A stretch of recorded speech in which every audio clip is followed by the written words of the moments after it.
One of the biggest disadvantages of privately owned churches, where the business model is like a sole proprietorship, where a person and his wife or a person by themselves are the owners of the church. They are the sole decision makers.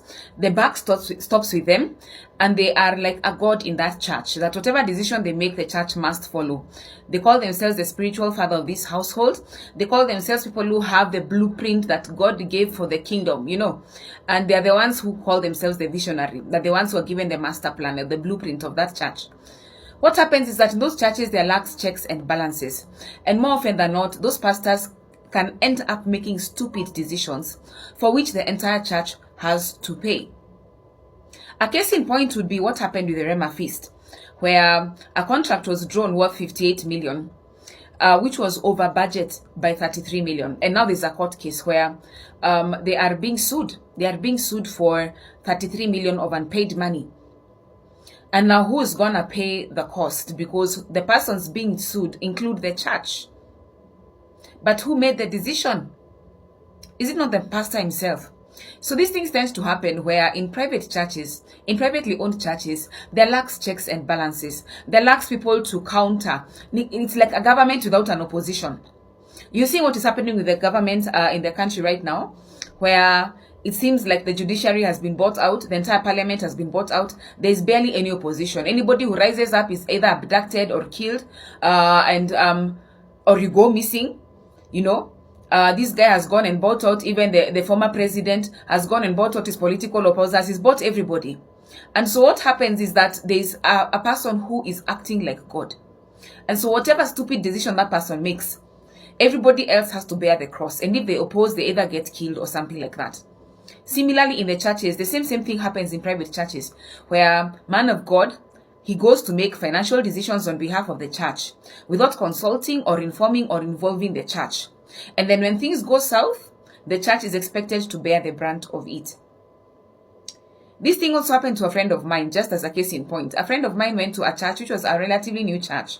The church was barely 3 years old. And when they were having their second year anniversary celebration, the pastor told the guys to actually contribute towards the anniversary and to pledge and to do all these things, and they actually contributed. My friend actually contributed 50,000, which for him was a real sacrifice. A real sacrifice. What the man of God did, he went and booked event suppliers, event services suppliers, right? People to provide red carpet, flowers, musicians, decor, and all these things. But the pastor spent overboard by 70,000 shillings. And so after the event was done, the people who had supplied had come back to him demanding to be paid. And so what does the man of God do? He goes back to the church and tells them, guys, there's a debt here that we have to pay. It is our debt. So what went wrong in the first place is that there lacked checks and balances. Ways of ensuring that this mutu, even if it's his private business, you see, the problem is this, the money that this person is spending is not his own money. He's spending the church's money. But in a sole proprietorship, there's barely any difference between the owner and the business. And there are people who don't set boundaries and differences between what is their money and what is the business's money. There are people who spend the church's money as if it is their personal money. And the worst thing is that these men of God, especially those who preach the prosperity gospel, they say, touch not the anointed. Anytime you criticize them, they say, touch not the anointed. Do my prophet no harm. Whatever he has decided, you cannot touch him because he's the anointed servant of the Lord. They defend themselves by saying that when that church was being started, that they were the ones who were given the vision and the blueprint for the church, and nobody needs to dare question them, because God will strike you with fire. God will beat you down. So what happens? The church ends up carrying burdens that are not their own. The worst case scenario is when the pastor is actually preaching the prosperity gospel, because the prosperity gospel deceives these men of God and they believe in their own lies and they teach those lies. This whole concept of you are a God, that your God is rich, that Jesus was very rich, and Jesus, actually, even how they teach the miracles of Jesus, they say that Jesus was a show-off. They say that Jesus was rich, that he went showing off and bragging, which is a lie. Jesus was the exemplification of humility, even washing people's feet, riding on a donkey when golden chariots were available. Jesus is the exemplification of, but they lie about Jesus. And so they also believe in their own lies. And in the process, they deceive themselves into believing that they're supposed to look like the kingdom they represent. And so in the process of trying to attain that materialistic glory, the red carpet, the flowers, the lights, the beauty, the glory, many churches today are so modernized to the extent of looking like the world. Today, you can hardly tell the difference between a church and a nightclub. They all put black background, put a disco light. They look the same. They're seeking materialistic earthly glory. And who is going to foot that bill? It is you, the members. When they are going to commit the church's money towards paying for expensive carpet and tents and chairs, and they are going to get expensive flowers, go get the most grand of cake because they're trying to create an illusion of the glory of God on the earth, who is footing that bill? Is it not you? So you yourself, you're sacrificing. For example, if in a month you make X amount, 10% of that you're giving it towards the work of the Lord. But is the tent and the chair and the flowers, is that the work of the Lord? Did Jesus die for us to create a manifestation of the earthly glory?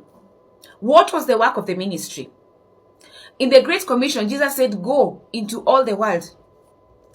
Teaching. What if this 58 million that was spent for apparently tents and chairs and flowers at Rema Feast, what if it went to empower people with Bibles and books, Christian study Bibles, things that actually do the work of the ministry, the work of teaching? What if they went to create teaching programs that teach people, that disciple people, because that is the work of the ministry? What if it was put into evangelism programs? What if it was put into works of charity, because Jesus actually fed the hungry? Jesus went to the place where sick people were, the pool of Bethesda. What if churches actually sent out missionaries into hospitals to preach messages of hope and of peace? What if they went to the widows and the orphans and the destitutes and the people who do not have jobs, create systems for them to have jobs?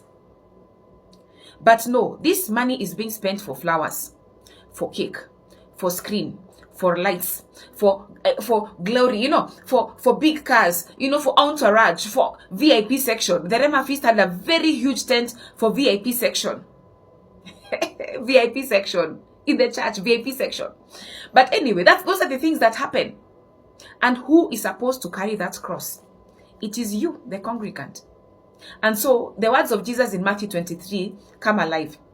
Jesus in Matthew 23 was speaking to the scribes and the religious leaders of that time because they were doing the exact same thing. They were placing heavy and impossible burdens on people.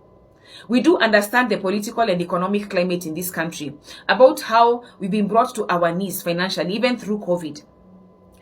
We know how people don't have jobs. We know how people are suffering to make ends meet. We know that it is January and people are supposed to pay school fees and still pay their bills. And then here comes the church asking you to remove money for flowers and for carpet and for tent. Does that make sense?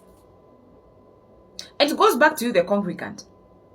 When you put money in the basket, do you also expect an account for how that money gets spent? When you donate to a certain ministry, do you also get back a report of what was spent in that ministry? We barely ask those questions because we've been properly programmed into touch not the anointed and do my prophets no harm. And so this man of God, they've come, these private churches, they become very rich very quickly. And so the monies that we are giving is not doing the work of the ministry. It's not doing the work of the gospel. It's not doing the work of the kingdom. It's doing the work of stroking a man's ego and making him feel like, oh, I've made it in life. That's what this money is being spent for. I have here with me a women's study Bible, which I have available for you. It's available for sale. In the book of Titus, it has an entire 3 pages describing. It has a table describing what is required of pastors, okay? And that's from the book of Titus, from chapter 1 to chapter 3. The entire book of Titus talks about a sound church, a sound pastor. And women particularly are the most affected by Christian cults. And so that's why I'm selling for you this Bible study. You can get a copy of this. Just WhatsApp me through the number on my bio. But there's an entire 3 pages that talks about the requirements for a pastor. It explains what the Bible actually means when it says that a man of God should be blameless. Okay, should not have court cases, should not be quick-tempered, should not be self-willed, should not be a lover of money, should be sober-minded. What sobriety is there in spending 58 million for flowers, tents, and decor, and then coming back to charge the church for that expense? when they were not involved in that decision in the first place.